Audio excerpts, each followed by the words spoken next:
Welcome to movie review with வரன். Code will Smith நடிச்ச Gemini man படத்தை அப்படியே எடுத்து வச்சிருக்கிறாங்களா? டிஏஜிங் டெக்னாலஜியை யூஸ் பண்ணி யங் தளபதியை கிரியேட் பண்ணியிருந்தாங்க. அது எந்த அளவுக்கு நல்லா இருந்துச்சு? பிரேம்ஜி வைபவ் ரெண்டு பேரும் சொன்ன எல்லா எலமெண்ட்ஸுமே படத்துல இருந்துச்சா? அந்த அளவுக்கு இந்த படத்துல உள்ள சர்ப்ரைஸ் எல்லாமே ஒர்க் அவுட் ஆச்சா? வெங்கட் பிரபுவோட மேஜிக் என்னதான் இருந்துச்சு இந்த படத்துல அப்படின்றத பத்தி நம்ம இந்த ரிவ்யூல டீட்டெயிலா டிஸ்கஸ் பண்ணலாம். வாங்க வீடியோக்குள்ள போகலாம். விஜயோட கெரியர்லேயே இதுதான் மிகப்பெரிய பொருட்செலவுல எடுக்கப்பட்ட திரைப்படம். விஜய் வந்து பாத்தீங்கன்னா சின்ன பசங்கள்ல இருந்து பெரியவங்க வரைக்கும் கவர்ந்து வச்சிருக்கிறாரு. ஆனா இந்த படம் இவங்க எல்லாத்தையும் சாட்டிஸ்ஃபை பண்ணுச்சா, இல்ல இந்த படம் ஒன்லி ஃபார் தளபதி ஃபேன்ஸா அப்படிங்கிறத இந்த படத்தோட ரிவ்யூல நம்ம தெரிஞ்சுக்கலாம். ஸ்ட்ரெயிட்டாவே படத்தோட பாசிட்டிவ்ஸ் என்ன, நெகட்டிவ்ஸ் என்ன அப்படிங்கிறத நம்ம பார்த்துடலாம். ஸோ ஃபர்ஸ்ட் ஒன் பார்த்தீங்கன்னா ஸ்டோரி. ஒரு படத்துக்கு ஸ்டோரி வந்து ரொம்ப முக்கியம். ஸோ இந்த படத்துல ஸ்டோரி எந்த அளவுக்கு முக்கியத்துவம் கொடுத்துருக்கு அப்படின்றத நாம இப்போ பார்த்துடலாம். ஒரு படத்துக்கு கதை ரொம்ப முக்கியம். ஸ்டோரி இல்லை அப்படின்னா நம்மளால ஸ்க்ரீன் பிளே எதுவுமே பண்ணவே முடியாது. ஸ்டோரி எந்த அளவுக்கு இந்த படத்துக்கு முக்கியத்துவம் கொடுத்துருக்கு நமக்கு ட்ரெய்லர்லேயே பார்த்தப்பே தெரிஞ்சிருக்கிறோம். அப்பா மகன் அப்படிங்கிற ரெண்டு கேரக்டர்ல விஜய் வந்து நடிச்சிருக்கிறாரு. ஸோ இந்த கதை வந்து என்னன்னு பார்த்தீங்கன்னா அப்பா பையனுக்கும் நடக்கிற ஒரு சண்டை தான்.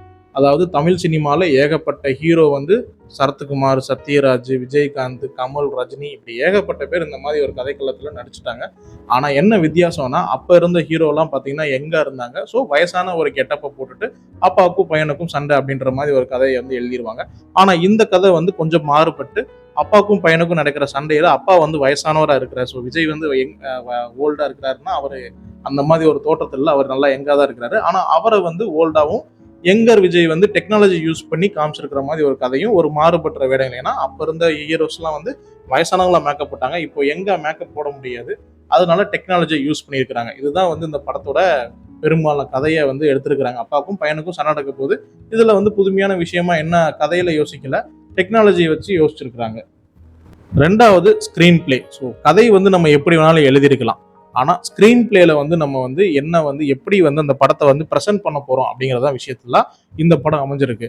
ஆக்சுவலாக இந்த படத்தோட ஸ்க்ரீன் பிளேக்கு நீங்கள் ஜெமினி மேனுக்கு தான் கிரெடிட் கொடுத்தோம். ஏன்னா ஜெமினி மேனும் இந்த படமும் வந்து பார்த்தீங்கன்னா ஒரே மாதிரி சிமிலரான ஒரு கோட்டில் தான் இருக்குது. ஆனால் கதை ஒரே மாதிரியான கதைன்னு கேட்டிங்கன்னா ஒரே மாதிரியான கதை இல்லை. கதை ஜெமினி மேனோட கதை வேற. ஆனால் ஜெமினி மேனோட பிளாட் வந்து இதுதான். அவர் வந்து டிஏஜிங் பண்ணி அப்பா பையன் அப்படின்ற மாதிரி அப்பா வந்து பையனுக்கும் சண்டை வர மாதிரி தான் அந்த படத்தை எடுத்திருப்பாங்க. ஸோ இந்த ஸ்க்ரீன் பிளேவும் அப்பாவுக்கும் பையனுக்கும் சண்டை வர மாதிரி தான் எடுத்திருக்காங்க. அதுக்கான கிரெடிட்ஸ் வந்து நம்ம ஜெமினி மேனுக்கு கொடுத்துட்டு இருக்கணும். ஆனால் இதில் ஸ்க்ரீன் பிளேல வேகப்பட்ட வேரியேஷன்ஸ் இருக்கு. அதில் டிஏஜிங்ல இவங்க பண்ண விஷயம் வந்து சூப்பராக இருந்திருக்கு. ஸோ ஸ்க்ரீன் பிளே வந்து பாசிட்டிவா நெகட்டிவான்னு கேட்டிங்கன்னா ரெண்டுக்கும் நடுவில் இந்த ஸ்க்ரீன் பிளே வந்து அமைஞ்சிருக்கு. இன்னும் கொஞ்சமே நல்லாவே ஸ்க்ரீன் பிளே வந்து பண்ணிருக்கலாம். ஏன்னா அங்கங்கே வந்து எனக்கு வந்து போர் அடிக்கிற மாதிரி தான் இருந்துச்சு. ஒரு சில விஷயங்கள் வந்து நல்ல என்ஹான்ஸ் பண்ணி இந்த சர்ப்ரைஸ் மூமெண்ட்ஸ் எல்லாம் இருந்தனால இந்த படத்தை வந்து போர் அடிக்காம நம்மளால பார்க்க முடிஞ்சிச்சு. ஸோ ஸ்க்ரீன் பிளே இன்னும் கொஞ்சம் நல்லாவே பண்ணியிருக்கலாம். ஸோ தேர்ட் வந்து பார்த்தீங்கன்னா விஎஃப்எக்ஸ் அண்ட் டெக்னாலஜி தான். இந்த படத்தில் வந்து கதையும் திரைக்கதைக்கும் அப்புறம் வந்து விஎஃப்எக்ஸையும் டெக்னாலஜியும் தான் ரொம்ப நம்பியிருக்காங்க. ஏன்னா இந்த படத்துக்கு டெக்னாலஜி தான் ரொம்ப அதிகமாக வந்து தேவைப்படுது அப்படிங்கிறத நம்ம முன்னாடியே பார்த்தாச்சு. ஏன்னா டிஏஜிங் அப்படின்ற விஷயம் தான் தேவை. டிஏஜிங்கை பொறுத்த அளவுக்கு இந்த படத்தில் ரொம்ப அட்டகாசமாக இருந்திருக்கு. எந்த ஒரு இடத்துலையுமே நமக்கு வந்து இது டிஏஜிங் பண்ணுது அப்படின்ற மாதிரி ஒரு ஃபீலிங்கை நமக்கு தரவே இல்லை. நேச்சுரலாகவே யங் விஜய் வந்து ரொம்ப அழகாக இருக்கிறாரு. அவர் பண்ணுற சேட்டைகள், குறும்புத்தனம் எல்லாமே படத்தில் வந்து ரசிக்க முடியுமா இருக்கு. எந்த ஒரு மைனஸும் கண்டுபிடிக்காத அளவுக்கு டிஏஜிங் வந்து பக்காவாக ஒர்க் அவுட் பண்ணியிருக்காங்க.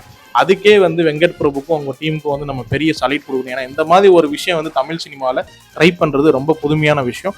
அதுக்கு அவங்களுக்கு பெரிய சல்யூட் கொடுக்கணும். அப்புறம் வந்து பார்த்தீங்கன்னா விஎஃப்எக்ஸ் பார்த்தீங்கன்னா பெரிய விஷயங்கள் வந்து இவங்க டிஏஜிங்லேயே கான்சன்ட்ரேட் பண்ணனால என்னவோ விஎஃப்எக்ஸ்ல வந்து இவங்க வந்து கோட்டை விட்டுட்டாங்கன்னு தான் சொல்லலாம். ஏன்னா படத்துல நிறைய காட்சிகள் வந்து விஎஃப்எக்ஸ் பின்னாடி பேக்ரவுண்ட்ஸ்ல யூஸ் பண்ணியிருக்காங்க. அதெல்லாம் பார்த்தீங்கன்னா கொஞ்சம் ஆர்டிஃபிஷியலாகவே இருக்குது. ஸோ அதை டிஏஜிங்ல வந்து ப்ளஸ்ஸாக இருந்தாலும் விஎஃப்எக்ஸ்ல வந்து இவங்க வந்து கொஞ்சம் மைனஸாக போயிட்டாங்க. அவங்க கொஞ்சம் விஎஃப்எக்ஸையும் கான்சன்ட்ரேட் பண்ணியிருக்கலாம் அப்படின்னு தோணுது. நாலாவதா ஒரு படத்துக்கு மியூசிக் ரொம்ப முக்கியம். So songs and background musics. சாங்ஸை பொறுத்தளவு இந்த படம் ரிலீஸ் ஆகிறதுக்கு முன்னாடியே சாங்ஸில் ஏகப்பட்ட மிக்சட் ரிவ்யூஸ் தான் வந்திருக்கு. ஸோ படத்தில் நம்ம பார்க்குறப்ப வேற வெர்ஷன் தான் வந்து அவங்க ப்ளே பண்ணுறாங்க. நமக்கு ரிலீஸ் ஆன வெர்ஷன் வந்து வரல. ஸோ இவங்க ரீஒர்க் பண்ணியிருக்காங்கன்னு நினைக்கிறேன். பாட்டில் வந்து இவங்க ரிவ்யூஸை கேட்டுட்டு இவங்க ரீஒர்க் பண்ணி தியேட்ரிக்கல் வெர்ஷன் சொல்லிட்டு ரிலீஸ் பண்ணியிருக்காங்க. ஸோ அது பார்க்க வந்து ரசிக்கிறபடி இருந்துச்சு. ஆனால் ஸ்பார்க் பாட்டெல்லாம் பார்த்தீங்கன்னா தேவையில்லாத பாட்டுன்ற மாதிரி தோணுச்சு. எதுக்கு அந்த பாட்டு அந்த படத்தில் வருதுன்னே நமக்கு தெரியல. அது தேவையில்லை. ஸோ இந்த மாதிரி சாங்ஸ் வந்து பார்த்தீங்கன்னா அந்த அளவுக்கு ஆர்டிஃபிஷியலாக தான் இருந்துச்சே தவிர மற்ற பாட்டு அந்த பாட்டு ஒரு பாட்டு ரசிக்கும்படி இருந்துச்சு. அந்த பாட்டுமே பாதியில் கட் பண்ணிட்டாங்க. அதாவது நல்லா இருக்கிற பாட்டை ஃபுல்லாக வந்து காமிக்கல. நல்லா இல்லாத பாட்டெல்லாம் போட்டு வச்சிருந்தாங்க. ஸோ அதனால வந்து சாங்ஸை பொறுத்தளவு இது ஒரு பெரிய மைனஸ் தான்.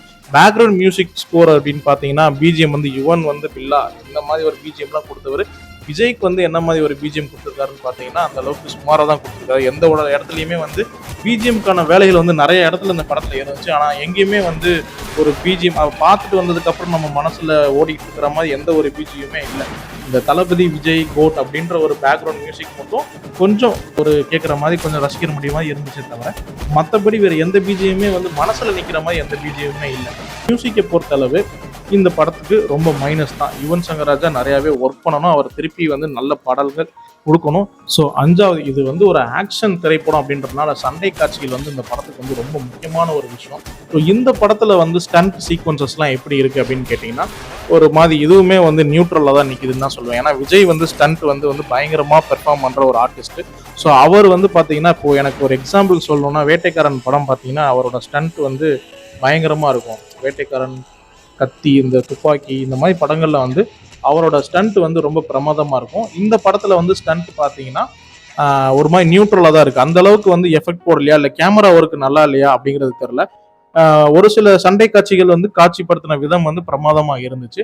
ஆனால் ஒரு சில இடத்துல வந்து ஸ்டண்ட்டை வந்து அந்த அளவுக்கு என்ஹான்ஸ் பண்ணலையோ, அவங்க அந்த ஸ்டண்ட்டுக்கு வந்து ப்ரிஃபரன்ஸ் கொடுக்கலையோ, ஒருவேளை டிஏஜிங் கான்செப்ட் வந்து இவங்களுக்கு வந்து இந்த ஸ்டண்ட் பெர்ஃபார்ம் பண்ணுறதுக்கு ஒரு தடையாக இருந்துச்சா அப்படிங்கிற ஒரு விஷயம் வந்து எனக்கு தோணுது. ஸோ ஸ்டண்ட்டுமே பார்த்தீங்கன்னா எனக்கு நியூட்ரலாக தான் தெரியுதே தவிர இது பாசிட்டிவா நெகட்டிவான்னு தெரில. இன்னும் நல்லா பண்ணியிருக்கலாம் ஸ்டண்ட். ஏன்னா விஜய் மாதிரி ஒரு ஆர்டிஸ்ட் வந்து ஸ்டண்ட் வந்து நல்லா பெர்ஃபார்ம் கூடிய ஆர்டிஸ்ட்டுக்கு இன்னும் நல்லாவே ஸ்டண்ட் பெர்ஃபார்ம் பண்ணியிருக்கலாம். அதுக்கப்புறம் டிஸ்கஸ் பண்ண போற விஷயம் வந்து படத்துல நடிச்ச மற்ற ஆக்டர் அண்ட் ஆக்ட்ரஸஸ் தான். பிரசாந்த், பிரபுதேவா, ஸ்னேகா, லைலா, ஜெயராம், மோகன் இப்படி ஏகப்பட்ட பேர் நடிச்சிருக்கிறாங்க. ஆனா படத்துல வர இந்த ஃபீமேல் கேரக்டர்ஸ் இருக்காங்களே அவங்களுக்குலாம் வந்து எந்த ரோலுமே இல்லை. அவங்க ஜஸ்ட் வந்துட்டு போறாங்க. ஏன் படத்துல பெருசா நம்ம ட்ரெய்லர்ல காமிச்சு வில்லன்னு காமிச்சப்பட்ட மோகனுக்கு கூட இந்த படத்துல வந்து அவ்வளவு பெரிய ரோல் இல்லை. அது பெரிய இம்பாக்டும் கிரியேட் பண்ணல. படத்துல வந்து பெரும்பாலான விஷயங்கள் வந்து விஜய்க்கும் இளைய தளபதியான அவரோட பையனுக்கும் நடக்கிற கிளாஷ்குள்ள இருக்கிற பிரச்சனையே தான் இருக்கே தவிர இந்த படத்துல மற்ற ஆக்டர்களுக்குலாம் வந்து ஸ்கோப் அந்த அளவுக்கு இருந்த மாதிரி தெரியல. ஆனா அவங்க வர்ற சீன்ஸ் எல்லாமே நல்லா இருந்துச்சு. பிரசாந்துக்கான ஒரு இம்பார்ட்டன்ஸ் கொடுத்துருந்தாங்க, பிரபுதேவக்காக ஒரு இம்பார்ட்டன்ஸ் கொடுத்துருந்தாங்க, யோகி பாபு, பிரேம்ஜி அமரன் இந்த மாதிரி எல்லா ஸ்டார் கேஸ்ட்க்கும் வந்து பாத்தீங்கன்னா ஒரு சில இம்பார்ட்டன்ஸ் வந்து இருக்குது. அவங்க வர சீன்ஸுமே நல்லா இருக்கு. குறிப்பா வந்து யோகி பாபு வர சீன்ஸ் வந்து ரொம்ப நல்லாவே இருந்துச்சு. இந்த படத்துல விஜயோட பையனா எங்க ஒரு பையன் அகில்னு ஒரு பையன் நடிச்சிருக்கான். அந்த பையனோட ஆக்டிங்குமே வந்து சூப்பரா இருந்துச்சு.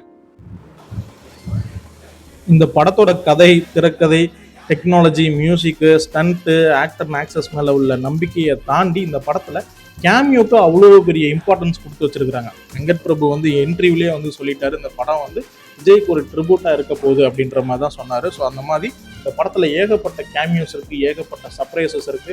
எல்லாமே விஜயகாந்த்ல இருந்து தோனி வரைக்கும் நிறைய பேர் இந்த படத்துல வந்துட்டு போறாங்க. ஸோ வந்து அது எல்லாமே வந்து எனக்கு ரொம்ப சாட்டிஸ்ஃபையா இருந்துச்சு. ஸோ வந்து அதுல எந்த குறையும் நம்ம சொல்ல முடியாது. படம் ஸ்டார்டிங்லேருந்து வந்து எனக்கு கொஞ்சம் போர் அடித்த மாதிரியே தான் இருந்துச்சு. அங்கங்கே போராக இருந்துச்சு. ஆனால் சர்ப்ரைசஸ் வர இடத்துல எல்லாமே வந்து நல்லா இருந்துச்சு. என்னை அறியாமலே வந்து கிளைமேக்ஸில் வந்து பயங்கரமாக சத்தம் போட்டு பார்த்த படம் வந்து இந்த படம் தான். அதுக்கு காரணம் வந்து எம்எஸ் தோனி. ஸோ நீங்கள் வந்து கிளைமேக்ஸை வந்து பயங்கரமாக என்ஜாய் பண்ணுவீங்க. அந்த கட்டத்துக்கு நான் வர்றேன். ஸோ அதுக்கப்புறம் வந்து நம்ம டிஸ்கஸ் பண்ண போகிறது பார்த்தீங்கன்னா விஜயோட நடிப்பு. இந்த படத்துல 2 ரோல் பண்ணியிருக்கிறாரு, அப்பா பையன் அப்படிங்கிற ஒரு ரோல் வந்து பண்ணியிருக்கிறாரு. ஸோ டிஏஜிங்ன்ற கான்செப்ட் வந்து இந்த படத்துல வந்து இன்னொரு விஜய் வராரு. அதுவுமே அவர் நல்லா பண்ணியிருக்கிறாரு. பட் அது நம்மளால ஒரு ஸ்க்ரீன்ல பார்க்கும்போது ஒரு மாதிரி கிளீஷேவா இருந்துச்சு. ஸோ அதை தாண்டி விஜய் ஒரு பெர்ஃபார்மரா இந்த படத்துல நல்லா நடிச்சிருக்கிறாரு. அதுலயும் இந்த யங் தளபதியா வந்து நடிச்சிருக்கிற அந்த கேரக்டர் வந்து பார்த்தீங்கன்னா ரொம்பவே சூப்பராக இருந்துச்சு. நான் ரொம்ப நாள் ஒரு ஆசை. ஏன்னா பிரியமுடன் படத்தில் வந்து விஜய் வந்து ஒரு நெகட்டிவ் ஷேடில் நடிச்சிருப்பாரு. அதுக்கப்புறம் வந்து பார்த்தீங்கன்னா அழகிய தமிழ் மகளில் நடிச்சிருப்பாரு. ஆனால் அந்த அளவுக்கு எனக்கு எந்த ஒரு நெகட்டிவ் விஜய் வந்து அந்த அளவுக்கு மனசில் நிற்கிற மாதிரி ஒரு மாதிரி இல்லை. ஆனால் இந்த படத்தில் நடிச்சிருக்கிற நெகட்டிவ் ஷேடான விஜய் வந்து பயங்கரமாக வந்து ஒர்க் அவுட் ஆயிருக்கு. அவர் பண்ணுற சேட்டைகள், குசும்புகள் எல்லாமே நல்லா இருக்கு. அவரை நெகட்டிவா காமிக்கணும்னுமே அவர் சில விஷயங்கள்லாம் ட்ரை பண்ணியிருக்காங்க. அது எல்லாமே நல்லாவே வந்திருக்கு. ஸோ இந்த படத்துக்கு வந்து விஜயோட ஆக்டிங் வந்து பயங்கரமான ஒரு ப்ளஸ் பாயிண்ட். ஸோ அடுத்ததாக வெங்கட் பிரபு இந்த படத்துக்கு வந்து கதை திரைக்கதையில தாண்டி இவர் வந்து கேமியோ தான் நம்பி படம் எடுத்திருக்காருன்னு நினைக்கிறேன். ஸோ கதையை வந்து ஜெமினி மேன்ல இருந்து எடுத்துட்டாரு. அதுக்கப்புறம் ஸ்க்ரீன் பிளே வந்து பார்த்தீங்கன்னா இவரோட ஸ்க்ரீன் பிளே வந்து பெருசா நம்ப போடுற விஷயமே வந்து பார்த்தீங்கன்னா அந்த கிளைமேக்ஸ் மேஜிக் தான். கிளைமேக்ஸில் ஏதோ ஒரு மேஜிக் நான் பண்ணியிருக்கேன்னு வந்து இன்ட்ரிக் மாதிரிலாம் சொன்னாங்க. ஒரு படத்துக்கு முன்னாடி என்ன சொன்னாரோ அதெல்லாம் அந்த படம் சாட்டிஸ்ஃபை பண்ணிச்சா இல்லையான்றது எனக்கு சரியாக தெரியல. அது ஒவ்வொருத்தருக்கும் ஒவ்வொரு பெர்ஸ்பெக்டிவ்ல அவங்கவுங்கள சாட்டிஸ்ஃபை பண்ணியிருக்கு. ஆனால் கிளைமேக்ஸ் வந்து ஒட்டுமொத்தமாக எல்லா ஆடியன்ஸுமே சாட்டிஸ்ஃபை பண்ணுற மாதிரி ஒரு கிளைமேக்ஸை எடுத்து வச்சிருக்காரு. கண்டிப்பாக அந்த கிளைமேக்ஸ் வந்து பயங்கரமாக இருக்கும். நீங்கள் வந்து படத்தில் இருக்கிற அந்த டல்னஸ்ஸு, அந்த பாட்டில் உள்ள மைனஸ், இந்த மாதிரி இப்போ நம்ம டிஸ்கஸ் பண்ண எல்லா மைனஸுமே பார்த்தீங்கன்னா எல்லாத்தையும் மறக்கிற மாதிரி ஒரு கிளைமேக்ஸை வந்து கொடுத்துருக்காரு. கிளைமேக்ஸை கண்டிப்பாக நீங்கள் வந்து பயங்கரமாக என்ஜாய் பண்ணுவீங்க. ஸோ அந்த மாதிரி ஒரு கிளைமேக்ஸை கொடுத்ததுக்கு வெங்கட் பிரபுக்கு ரொம்ப தேங்க்யூ. அதே மாதிரி ஒரு புதுமையான ஒரு டெக்னாலஜியை வந்து தமிழுக்கு வந்து இன்ட்ரடியூஸ் பண்ணியிருக்கீங்க. இந்த மாதிரி நிறைய டெக்னாலஜி இன்ட்ரடியூஸ் பண்ணுறதுல தமிழ் திரைப்படங்களுக்கு ஏகப்பட்ட கான்ஃபிடன்ஸ் வரும். இந்த மாதிரி நிறைய டெக்னாலஜி வந்து யூஸ் பண்ணுவாங்க. ஸோ வெங்கட் பிரபுக்கு ஒரு மிகப்பெரிய ஒரு சல்யூட். ஸோ இப்போ நம்ம நிறைய டிஸ்கஸ் பண்ணோம். இதுலேருந்து என்னப்பா சொல்ல வர, கோட் படம் பார்க்கலாமா வேணாமா, நல்லா இருக்குமா நல்லா இல்லையா அப்படின்னு கேட்டிங்கன்னா, நீங்கள் படத்தை வந்து இந்த படம் வந்து என்ன பொறுத்தளவு ஒரு ஆவரேஜான படம் தான், கதை வைஸ் சரி எல்லாமே. ஆனால் ஒரு தளபதி படமாக நீங்கள் பார்த்தீங்கன்னா அந்த படம் வந்து பயங்கர ஒர்த்து. எனக்கு வாரிசை விட பெட்டராக இருந்துச்சு. லியோவில் வந்து ஃபர்ஸ்ட் ஹாஃப் வந்து சூப்பராக இருந்துச்சு, செகண்ட் ஹாஃப் கொஞ்சம் சொதப்பலாயிடுச்சு. இந்த படத்தில் வந்து ரெண்டு ஃபர்ஸ்ட் ஹாஃபும் சரி செகண்ட் ஹாஃபும் சரி ரெண்டுமே ஆவரேஜ் தான். ஆனால் கிளைமேக்ஸில் தூக்கி சொருவிட்டாரு. சம்பவம்னா தரமான சம்பவம் தான். ஸோ கிளைமேக்ஸ் வந்து உங்களுக்கு வந்து இந்த ஃபர்ஸ்ட் ஹாஃப் செகண்ட் ஹாஃப் உள்ள நிறைய குறைகளை வந்து உங்களுக்கு வந்து மறக்கடிச்சு கிளைமேக்ஸில் ஒரு பெரிய மேஜிக்கை காமிச்சு இந்த படத்தை வந்து ஃபுல் திருப்தியோட நீங்கள் வெளியே வர மாதிரி ஒரு ஃபேமிலி என்டர்டெய்னராக அந்த படம் வந்து இருக்கும். இது தளபதி ஃபேன்ஸ்க்கான்னு பார்த்தீங்கன்னா அந்த நிறைய மொமெண்ட் வந்து தளபதிக்குன்னு வச்சிருக்கலாம். ஆனால் மங்காத்தா மாதிரி ஒரு படம் வந்து கொடுத்ததுக்கு அப்புறம் இப்போ வரைக்குமே அஜித்தோட அந்த ப்ரெசன்ஸை வந்து நம்ம என்ஜாய் பண்ணிட்டு இருக்கோம். அந்த மாதிரி ஒரு சர்ரியல் மொமெண்ட் வந்து பார்த்தீங்கன்னா விஜய்க்கு வந்து இருக்கா அப்படின்னு கேட்டிங்கன்னா எனக்கு கொஞ்சம் டவுட்டு தான் இந்த படத்தை பொறுத்தளவு. ஆனால் இந்த படத்தை நம்ம ஃபேமிலியாக என்டர்டெயின் பார்க்குற அளவுக்கு தேட்டர்லையும் போய் ரசிக்கிற அளவுக்கு இந்த படம் வந்து ஒர்த்து தான். அப்புறம் ஒரு சின்ன ஸ்பாய்லர், எனக்கு இந்த டிஏஜிங் மேலே வந்து பார்த்தீங்கன்னா எந்த ஒரு நெகட்டிவ் ஒப்பீனியன் கிடையாது. டிஏஜிங் செம்மையாக பண்ணியிருக்கீங்க. ஆனால் எனக்கு என்னன்னா கிளைமேக்ஸில் ஒரு 2 விஜய் நீங்கள் காமிப்பீங்க. ஸோ அந்த விஜயில் வர ஒரு விஜய் வந்து பார்த்தீங்கன்னா பயங்கர சாமியாக, ரொம்ப யங்காக, சூப்பராக, ஸ்டைலிஷாக இருப்பார். இந்த விஜயவே நீங்கள் வந்து யங் விஜயா நீங்கள் யூஸ் பண்ணிருக்கலாம். எதுக்கு நீங்கள் இவ்வளோ செலவழிச்சிங்க? அழகா இருக்கிறாரு பார்க்கறதுக்கு, இவரையே நீங்கள் யூஸ் பண்ணியிருக்கலாம். அதை ஏன் மிஸ் பண்ணிட்டீங்கன்னு எனக்கு தெரியல. அப்புறம் வந்து எனக்கு இன்னொரு ஒரு மைனஸ் எனக்கு பட்ட விஷயம் என்ன அப்படின்னா, நீங்கள் விஜய்க்கு படம் பண்ணும்போது ஏன் வந்து நிறையா ஸ்டார் காஸ்ட்டை யூஸ் பண்ணுறீங்க? விஜய்க்கு ஒரு ஏன்னா இப்போது சங்கர் மாதிரி ஆளே வந்து பார்த்தீங்கன்னா விஜயை வந்து ஒரு ரீமேக் படத்தை தான் எடுத்து அந்த படம் நல்லா தான் இருந்துச்சு, நண்பன் படம் நல்லா தான் இருந்துச்சு. ஆனால் விஜய்க்கு வந்து ஒரு கதையா துப்பாக்கி கத்தி அந்த மாதிரி ஒரு கதைக்களம், ஒரு ஸ்டோரி பேஸ்டா இருக்கிற மாதிரி ஒரு படம் வந்து இன்ன வரைக்கும் ஃபுல்ஃபில்லா வரல. ஏன்னா வந்து இப்போ லியோ படமே பார்த்தீங்கன்னா ஹிஸ்டரி ஆஃப் வைலன்ஸோட கதை தான். இப்போ இந்த படம் நீங்க என்னதான் பூசி மழுவினாலும் ஜெமினி மேன்ல இருக்கிற கான்செப்ட் வந்து இதுல வரதான் செய்யுது. ஸோ அதை நம்ம ஒன்றும் சொல்ல முடியல. பட் இருந்தாலும் எனக்கு 69 படத்துல விஜய்க்கு வந்து இந்த மாதிரி எங்கேயுமே இந்த ரீமேக் எடுக்காம இல்லை இந்த மாதிரி அவருக்குன்னு ஒரு கதை பண்ண முடியும். ஏன்னா அவர் பயங்கரமான பெர்ஃபார்மருங்க. இந்த படத்துல நிறைய படத்துல வந்து அவர் வந்து காமிச்சிட்டாரு, அவரோட பெர்ஃபார்மன்ஸை வந்து காமிச்சிட்டாரு. ஸோ அவருக்கு போடப்படுற அவருக்கு சரியான ஒன்றும் தீனி கிடைக்கலையோ அப்படிங்கிற மாதிரி எனக்கு ஒரு ஃபீல். ஸோ அவர் நடிக்க போகிற லாஸ்ட் படத்துலையாவது அது வரும் அப்படிங்கிறது நம்பிக்கையில் இந்த ரிவ்யூவை நான் முடிச்சுக்கிறேன். So tata bye bye. நீங்கள் கோட் படத்தை தேட்டரில் போய் பார்த்துட்டு நான் சொன்ன மைனஸ் ப்ளஸ் எல்லாம் உங்களுக்கும் தோணுச்சா அப்படிங்கிறத எனக்கு கமெண்ட் செக்ஷனில் சொல்லுங்கள். மீண்டும் அடுத்த ஒரு நல்ல ரிவ்யூவோட சந்திப்போம். Tata bye bye.